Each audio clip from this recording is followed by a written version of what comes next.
Yo, what's going on guys, Arekkz here and welcome back to another Destiny video. This week's Bungie update, or the newly named This Week at Bungie, has just dropped, and as well as talking a little bit about this past week and all the Crimson Day stuff, they also shed a little bit of light on what the upcoming future holds.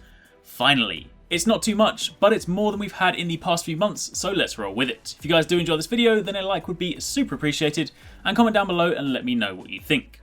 So today, before the update went live, Activision and Bungie had their annual investors call. This is typically where publishers discuss yearly profits, forecasts and what the future holds. And in the games industry, you typically find that these calls also bring about new information. The three main points from the call are as follows. The first one is that the Taken King expansion launched in September with record digital attach rates. They also have over 25 million registered users who have logged nearly 3 billion hours in the game. And the one that we care about, a large new expansion is due in 2016 with a full game sequel, i.e. Destiny 2, expected to launch in 2017. So you guys must have seen the recent rumours, the ones that Kotaku reported on, saying that Destiny 2 was supposedly delayed, even though it didn't have like an official launch date.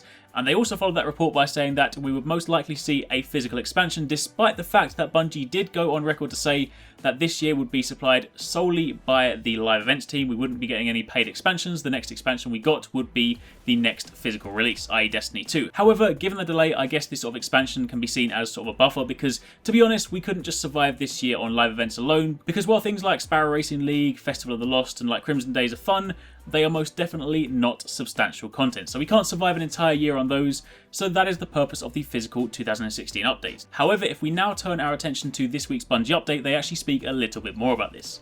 They said, and I quote, "Prior to the holiday break, we mentioned a second larger update slated for spring.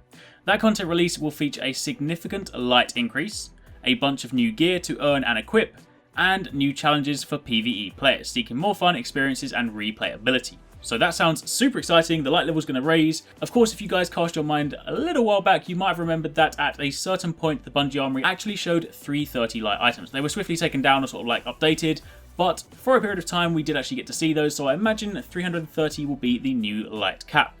On top of that, the Bungie update says that beyond that, the team is focused on delivering a large expansion later this year and a full Destiny sequel in 2017. As work wraps up in the weeks ahead, look for more details about the spring content as well as more information about our bigger projects in the months that follow. So to break that down for a second, the next sort of spring update that we get, the one that's going to follow Crimson Days, will be the one where we get a small light increase, some new challenges, some new gear, all that good stuff. However, later in the year, we will also get a new sizable expansion, which will be used to bridge the gap until Destiny 2 comes out.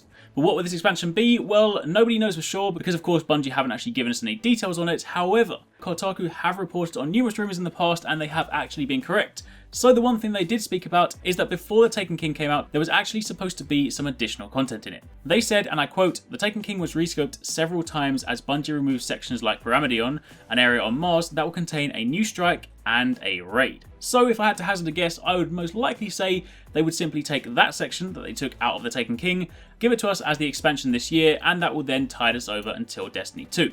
Of course, that is speculation, but for the time being, that is what you need to know. So it's super exciting. Yes, we don't really have any finer details, but at least we do know in the not too distant future we'll have some PvE content, which will actually give us a new light, some new gear and some new stuff to do. And at the end of the year, or kind of around the area, we will also have a new expansion to look forward to. That also means we'll most likely see some sort of trailer for either the expansion content or Destiny 2 at E3, and there'll also be more stuff to talk about throughout the year. But for the time being, that is it. Of course, you can find a link to the Bungie update in the description box down below, and if you have any questions, drop them down below. But for the time being, let me know what you think, and thanks for watching, take it easy, catch you next time, peace out.